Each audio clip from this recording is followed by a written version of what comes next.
Estamos ao vivo, filho.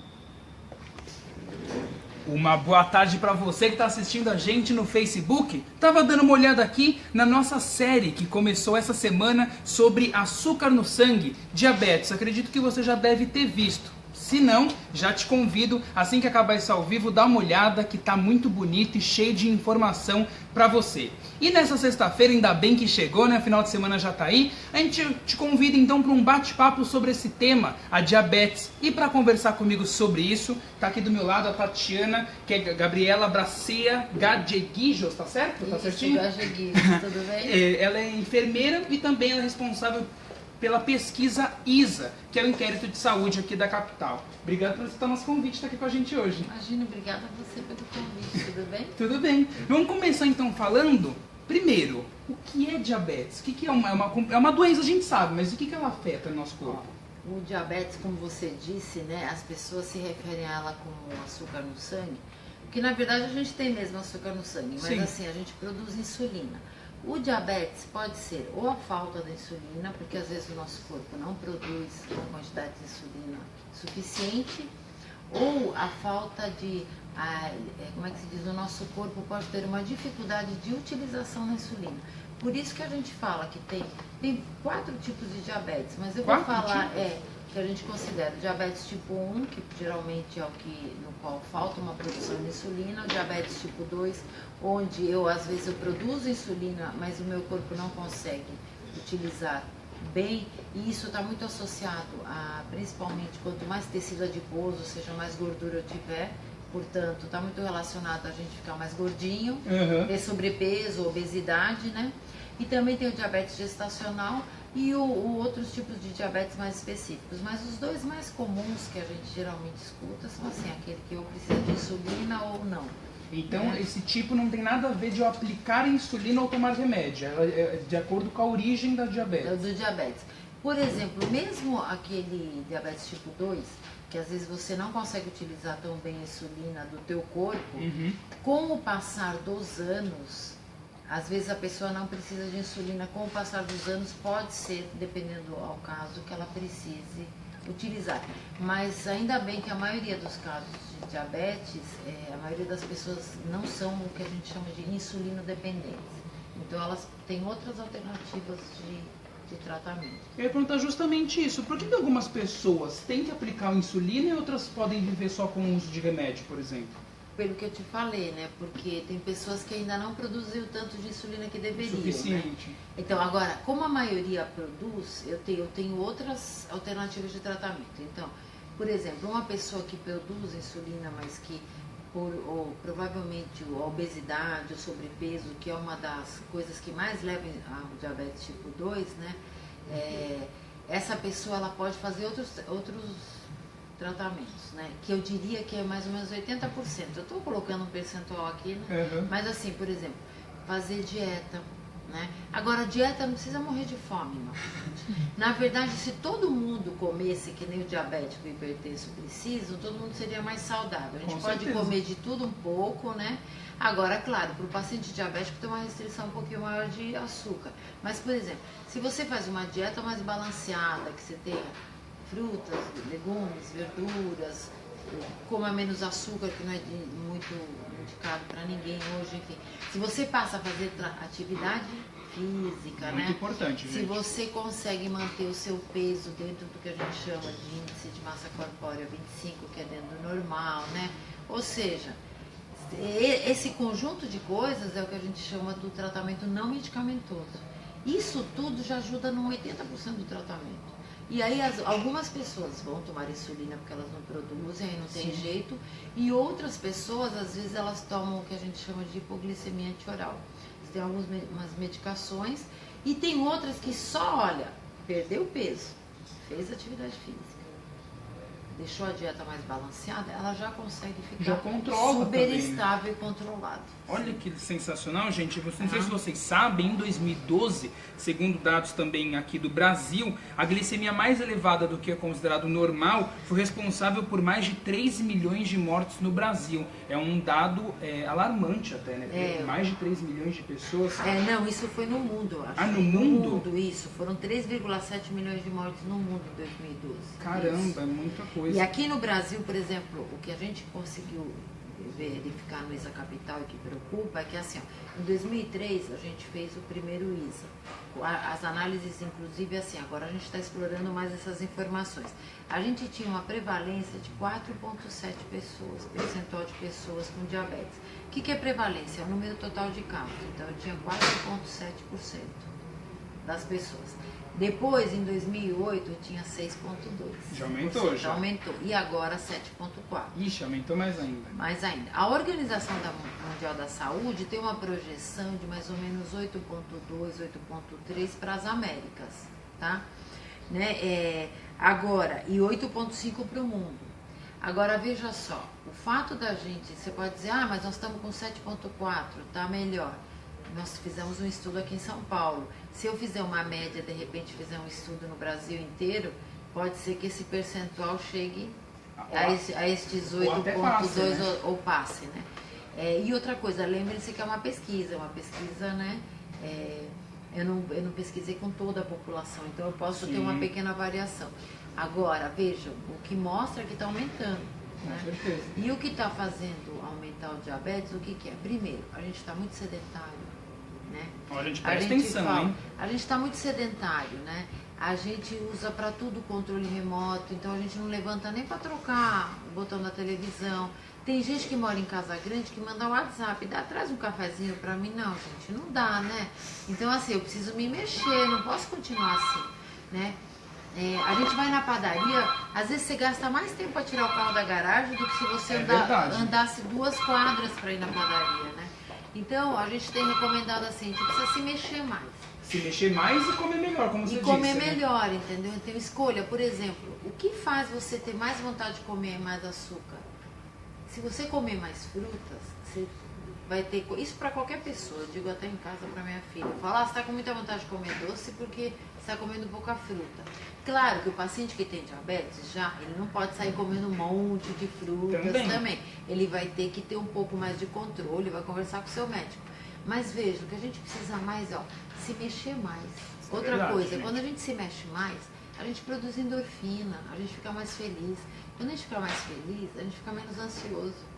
Menos ansioso, a gente desconta menos na comida. Porque é o seguinte, a gente desconta, por exemplo, aquele dia que você quer comer um super chocolate enorme de uma vez, você pode ter certeza que você está querendo compensar essa endorfina aí, entendeu? Sim. Eu não tenho dúvida disso, né?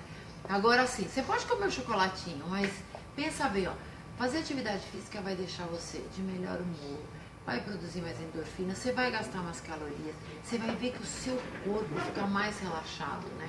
É que eu sou muito a favor da atividade física, eu acho que ela é muito... Temos que ser todos, ela é né? muito benéfica pra gente, né? Sim. Outra, quando você come também assim, você toma seu café da manhã, você pode comer seu pãozinho? Pode, né? Mas assim, come bem no almoço também, come frutas nos intervalos, né?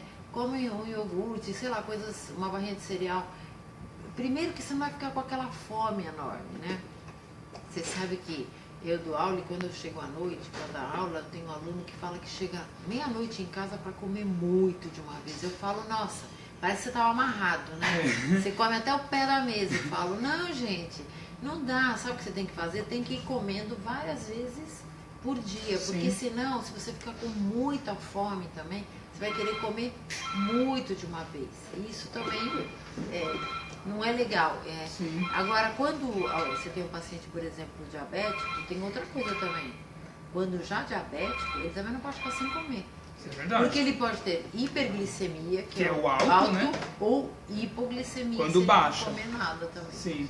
E aí, Tatiana, se a pessoa tem diabetes, ela tem que cortar o açúcar da vida dela ou não? Ela pode comer um pouquinho? Não, eu digo que o paciente diabético, ele tem que aprender a se conhecer.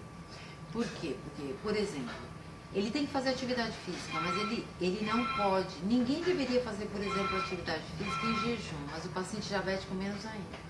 Então, veja bem, se ele vai comer um carboidrato, carboidrato vira açúcar. Sim. Porque essa é uma coisa que as pessoas também não falam. Ele fala assim, não, eu não tomo mais café com adoçante, com açúcar, eu tomo com adoçante. Mas o que o senhor comeu ontem? Eu comi um prato de macarrão, comi pãozinho na janta, ué, tudo isso é carboidrato, vai virar açúcar. Vai virar açúcar. Ele pode comer? Pode, mas ele tem que escolher o horário. Então, veja bem, eu como melhor de manhã, por quê? Porque depois eu tenho o dia todo para gastar aquela energia. Sim. Outra coisa, eu não estou falando que ele tem que fazer uma atividade física. Isso Sim. todo mundo, não é só o paciente diabético. Se vai fazer atividade física, come seu carboidrato antes. Se você comer Sim. seu pãozinho na café da manhã antes da caminhada, na caminhada você já vai gastar. E já dá energia, então, assim, né? você vai ter energia para fazer atividade física e você já vai gastar aquele carboidrato que vira açúcar e a sua glicemia vai ficar mais estável, né? Agora, não dá é para você, ninguém deveria, menos o paciente com diabetes, comer um prato de macarrão, um super lanche assim à noite antes de dormir. Aí não tem jeito, ó, ele vai virar gordura na sua barriguinha, não é isso? Sim. Vai virar uma super energia e que você não vai gastar porque você vai dormir e a sua glicemia, no caso do diabético, que é instável, ela vai aumentar, né? Então ele tem que ir se conhecendo, Sim. tá? Em que horário que ele... Agora, ele também não pode ficar muito tempo sem comer, nenhum de nós. A gente tem que comer pequenas porções várias vezes por dia. Come uma fruta agora, almoça uma salada, uma carne. Não deixar come muito um pãozinho, tempo, né? Isso. Gente, se você tiver alguma dúvida sobre essa questão nutricional que a gente está falando, procure a UBS mais perto da sua casa, agende uma consulta com o médico e aí, se necessário, ele vai te encaminhar para um nutricionista. Aqui na cidade de São Paulo nós temos profissionais da nutrição para te montar um cardápio adequado, seja você diabético ou não. Tatiana, eu queria fazer uma pergunta também. Como que eu sei se eu tenho diabetes? É uma doença que ela tem sintomas ou ela é silenciosa? Não, às vezes, quando o paciente está com a glicemia muito descontrolada, às vezes ele se sente muito mal mesmo, né? Tanto para cima quanto para baixo. Tanto para baixo, por exemplo, ele pode sentir muito mal-estar. Se um paciente está com hipoglicemia, às vezes ele tem muita sudorese, começa a suar demais, enfim. Tem tontura, né, também. Agora, assim, como que a gente pode fazer? Eu acho que assim, as pessoas podem fazer um exame periódico, sei lá, uma vez por ano, acho que vale a pena. Você pode ir numa unidade básica de saúde pedir para verificar a sua glicemia capilar, Sim. né? Que é Se uma, ela é um furinho, só um furinho. furinho no isso. dedo, assim, nem dói, gente, tanto. Em 3 minutinhos você vai saber se tem alguma alteração ou não. Se tiver alguma alteração, pode-se passar por uma consulta, né, com o médico ou com o enfermeiro na unidade básica de saúde e aí ele vai pedir os exames necessários, né? Qual que é o Agora, o padrão ideal no hoje? geral é você fazer uma glicemia de jejum. No geral, a maior parte dos laboratórios coloca como padrão que a sua glicemia de jejum tem que estar até 99 miligramas. Ah, em jejum? Em jejum. Se eu comer alguma coisa e fizer o exame, vai dar acima Ah, disso. eu mesma, semana passada eu fiz os exames, tá? Uhum. De rotina e tal, o meu deu, acho que deu 82. Então tá ótimo. Tá ok. Eu fiz 10, 12 horas de jejum, colhi os exames, mais ou menos isso. Então, se você tem dúvida, às vezes tem campanhas na cidade. Verdade. Mas se você está com dúvidas, tem alguém diabético na sua família também, vale a pena, porque esse é outro risco. Quem tem diabético na família, a gente sempre fala que tem um risco genético, né? Opa, já tem na família, pode ser um pouco maior.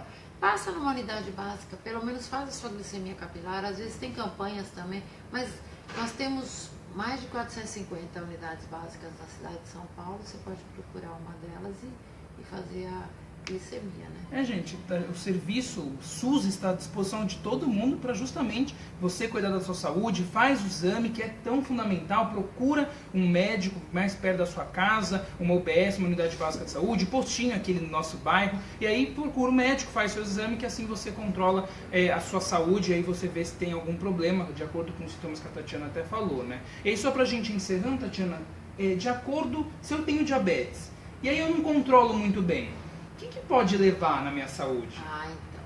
Queria falar duas coisas que eu tinha separado aqui, ó. A gente tem alguns problemas que o diabetes pode levar, às vezes não é exatamente imediato, porque a gente chama, que nem diabetes, hipertensão, que é outro tema que também depois Sim. vocês vão ver, são doenças crônicas, né? O que é uma doença crônica?